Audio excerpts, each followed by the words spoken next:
It's Perla's show. Hey everybody, my name is Perla and I'm here today to talk about an important subject that influences our lives even if we don't notice it: heteronormativity and gender.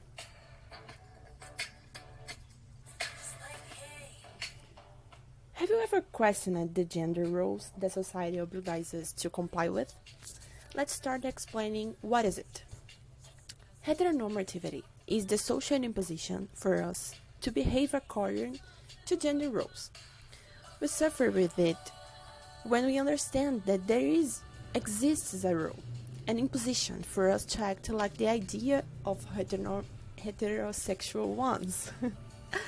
In this way, those who don't fit it suffer bullying and marginalization. The social rule has been built in line with our patriarchal society, so that's why a woman that doesn't shave herself or a man that doesn't like sports is not easily socially accepted. That's all connected. All that system that is around us makes us feel this way. Men feel the need to show strength, power, and bravery, and women are constantly requested to get pregnant. We bring up our boys to think that be gay is wrong, or is the opposite to be a man. That is, to be toxic and violent people. There is no middle term to heteronormativity, social rules, and the bias that becomes of it. But nowadays, we do have enough freedom to question that behavior, and we must do it.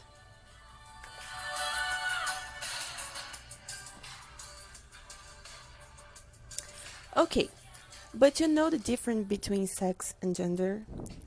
Let's talk about it. Sex refers to the physical difference between people who are male, female, or intersex.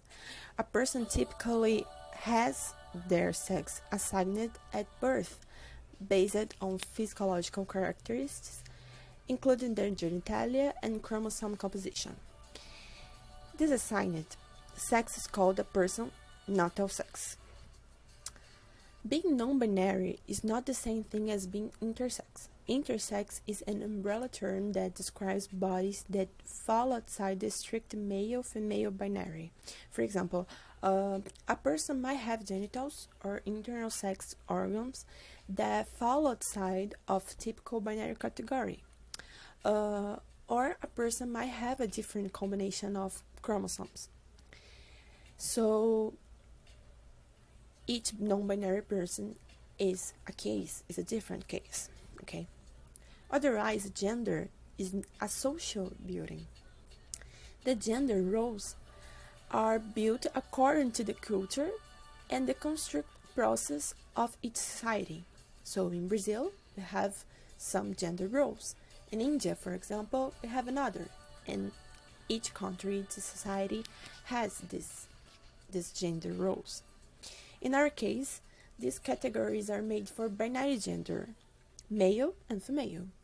So, female likes dolls and male likes toys, boy likes balls, soccer. And the reproduction of these behaviors is always collective, not individual. There is an important symptom of our capitalist system that builds standards to consume the trending top products. So we can't accept being a product anymore. We are built for this. We are raised for that. And we can't accept it anymore.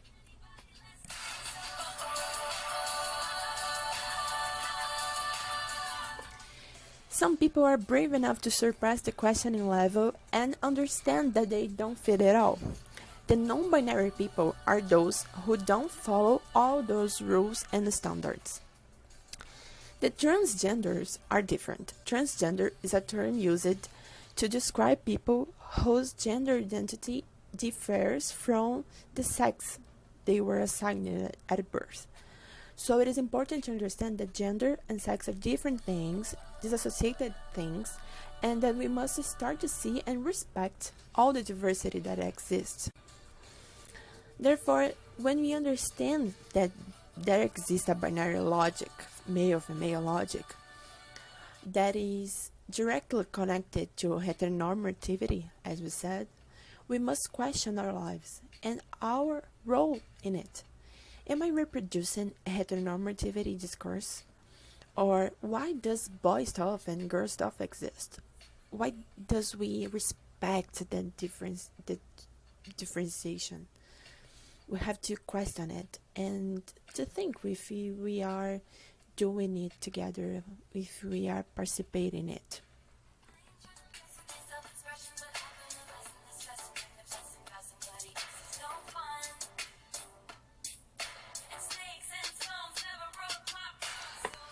Non-binary people are nothing new.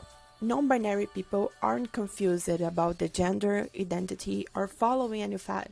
Non-binary identities have been recognized for millennia by cultures and societies around the world. So I have here some tips, some things that we should all know about all the community, and things that can make our nowadays more supportive, more respectful. So here it is, let's go. First thing, some, but not all, non-binary people undergo medical procedures to make their bodies more congruent with their gender identity. But remember, it's different from being transgender, okay? Next, most transgender people are not non-binary.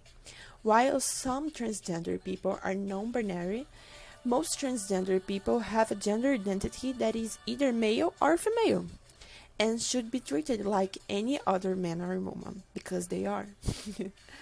And it is important to remember too, you don't have to understand what it means for someone to be non-binary to respect them. Look at that, it's incredible. Respect must be part of our lives for everybody. Don't matter who it is, you have to respect it, respect them. Some people haven't heard a lot about non-binary gender and have trouble understanding them, and that's okay, that's normal too. But identities that some people don't understand, they still deserve respect. Everybody deserves.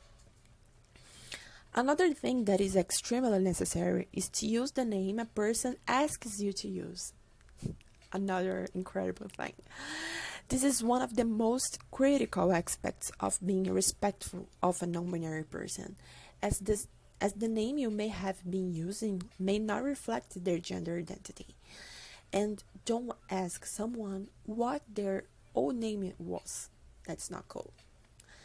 Next, try not to make any assumptions about people's gender, or people's weight, or people's anything. Okay, you can't tell if anybody is non-binary simply by looking at them.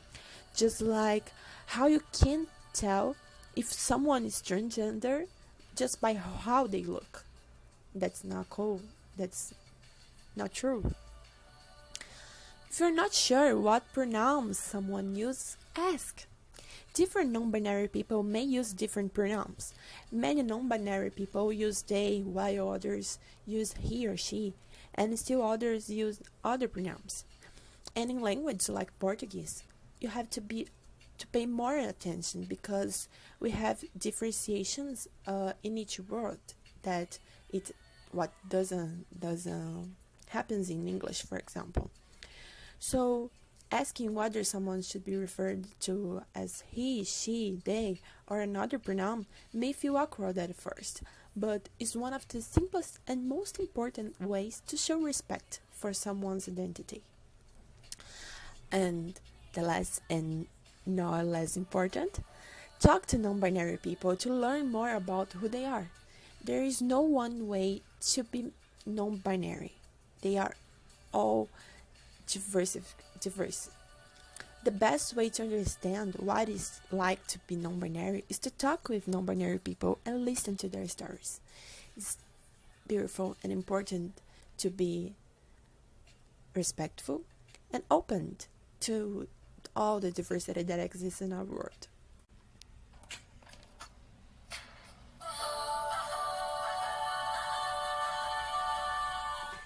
finish our conversation, I think that we should remember that all that discussion is important because, unfortunately, we are talking about violence. Since the 7th, June is a month to celebrate and remember all the community fights, to show resistance and fight for all the rights denied for years. It's time to all of us, I'm talking about me, cis and hetero people, to learn and consume LGBTQIA plus products, to not only accept but also support them. Yeah, a person doesn't have the obligation to explain you all.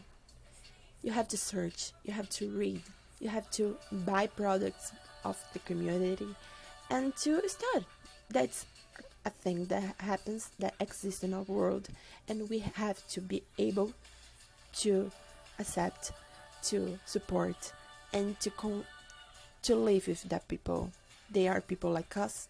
We are all human beings, and we are all different. We are all needing and wanting respect. But the story behind the month is about the Stonewall bar. Until 1969, homosexuality was criminalized and the community was a political target. But in June 28, something changed. The cops tried to rape the people in there, but they found an intense resistance. The conflicts lasted for days, and I remember until today and forever. But violence is not just in the past. Brazil, for example, is one of the most dangerous places to that community. They are killed, marginalized every single day, and the law is still insufficient and ineffective.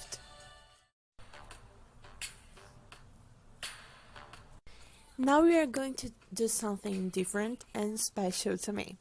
We're going to listen to a conversation with my mother and my grandmother. Yeah, they both live with me and they are the cutest person in the world. So I hope you like it as much as we did. We talked in Portuguese, but don't worry, because we'll discuss right after you finish.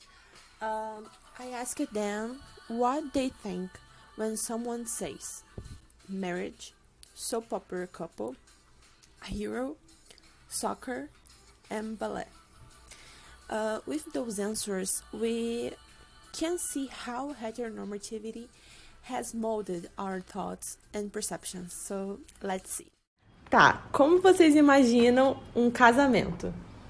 Um casamento? Tipo, a festa de um casamento, a cerimônia. Ah, tá. Cerimônia? Sim. Uma igreja pequena, com bastante flores, um padre bem simpático, um noivo bem lindo, uma chuva de arroz, uma Dilcinho ao fundo, 4 daminhas e um cachorro. Tá. E a festa? Pode ter festa? Só tem o noivo. Só tem o noivo. Eu falei noivo. Ah, noivo. E os noivos, né? Claro. O noivo e a noiva. Claro, né? O noivo e a noiva. Eu pensei que fosse casamento. Já tá casamento, você falou ninguém. Não, é que você falou um noivo. Só falou do noivo. Falou só na igrejinha. Ah, tá. Beleza. Falei então. igreja. Tá ótimo. Agora. E a festa? Pode falar. Não, tá bom já. Agora, casal de novela. Descreva. Um casal que não é tipo, que você... casal que eu goste? Não pessoas específicas. Tipo, se eu falar assim, a novela como é que eu um gosto casal de um novela? casal de novela? Pode ser. Como é esse casal de novela que você... Que eu gosto? Que você imagina, que vem na sua cabeça. Pode ser o que você casal gosta. de novela é chiclete, né? Casal de novela na vida real ou na cena? Eu gosto de novelas, de assistir. Casal e novela. Como que é? Ah, tá. Casal e novela... com bastante vai e volta, termina em real. Não, descreva fisicamente. Ah, fisicamente? É. Ah, tá. Deixa eu ver como é que pode ser um casal que eu gosto. A primeira coisa que vem na sua cabeça. Sérgio Maroni. Alto, musculoso, lindo. Aí a menina, tipo a Juliana Paiva, descolada. E reatando e voltando. Tá ótimo. Reatando e separando. Ok, tá ótimo. Agora, um herói. Sérgio Maroni com a Juliana Paiva lá. Vai dar tudo. É um né? herói, como é um herói? Um herói. Minha mãe. Forte, valente, determinada, com todos os valores possíveis. Tá sendo elogiado. É. Uma grandeza de mulher. Ótimo. Rainha. Agora, futebol. Ai, não sabe. Não, as pessoas que estão envolvidas no futebol, como são? As pessoas que são... como no seu imaginário. Ah, assim. no meu imaginário, exatamente. tudo picareta que concorda para resultado de jogo e recebe propina. Não, mas fisicamente. Fisicamente? É. Ah, deveria ser como... Fisicamente? Deixa eu pensar. Sei lá, eu falei, Mas futebol, veio quem na sua cabeça? Fred. Fred. Sério. Beleza. Eu, Fred. Pra acabar, balé. Eu falo balé, o que vem na sua cabeça? Ana Botafogo. Balé Ana Rainha. Botafogo. Ana Botafogo, Teatro Municipal. Ela na academia dela. Eu já vi alguns vídeos. Tá Ana ótimo. Botafogo. Obrigada pelas Só respostas. Okay, my mother is 47 and my grandmother 81 years old. She's very shy, but she agrees all the time, okay? And they are very open and engaged in the process of understanding the change in the world and the diversity that exists. But even they have difficulties in leaving heteronormative thoughts behind. We are all inside the system. When I talked about marriage and TV couples, they just could thought in hetero and classic couples. When I talked about soccer, just men came into their minds, and with ballet, a woman. And my mother has internalized that just beautiful people are on TV, just those who follow trends, you know. Unfortunately, we still have a lot to do and to learn. That's the first and most important step, recognizing that we are all inside in a heteronormative logic and that we need to leave it behind. And the idea that just monsters, that people, horrible people, can be mad, can be bad to a person, to a LGBTQ person, that's wrong. We all can do bad things to them, to that community. So to respect is our obligation, but it is not enough. We have to ask for diversity in every place of our society. Real change, you know, we have to change our mentality.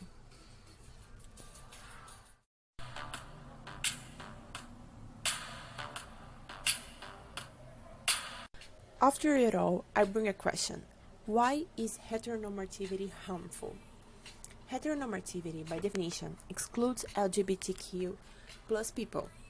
So, many of our structures are based on this assumption, even the most simple things of everyday life. Heteronormative culture can reinforce homophobia when it helps to build more and more standards, and it also underlies discrimination and violence against the community because it views them as abnormal and erases them. And by relating those who fall outside of a heterosexual dynamic as others, it alienates, causes stigma, and could possibly incite more and more violence. It is only through awareness and constant questioning of the status quo that we can see any real change in terms of heteronormativity, and it needs to begin with the recognition that it's in every facet of our culture, including pop culture. Let's think about movies, TV shows, music videos, and books. It's still rare to see relationships that aren't within a heterosexual binary.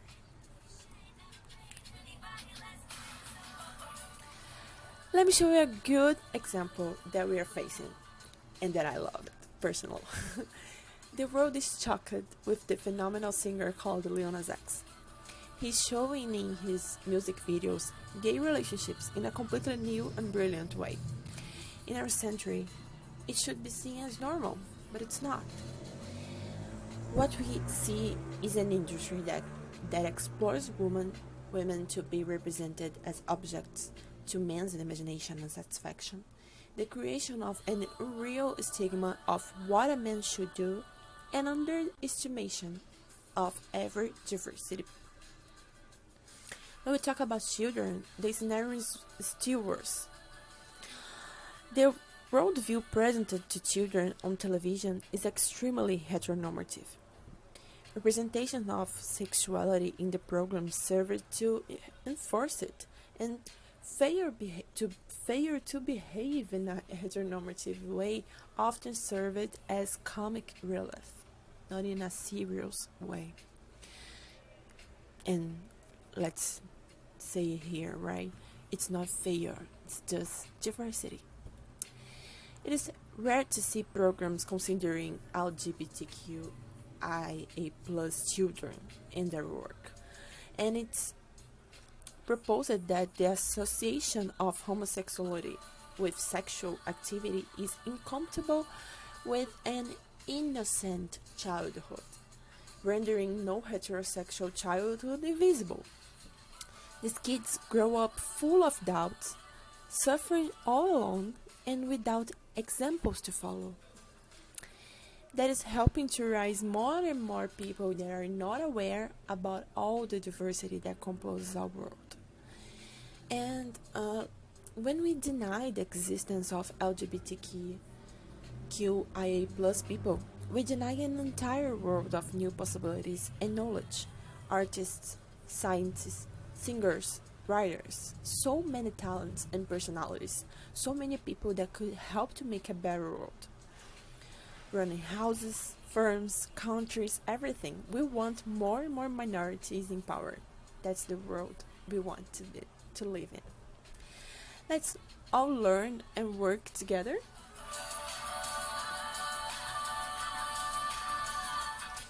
That's it. Thanks for listening to me. I hope you liked it. I hope we had a good time together. And see you next episode. Bye!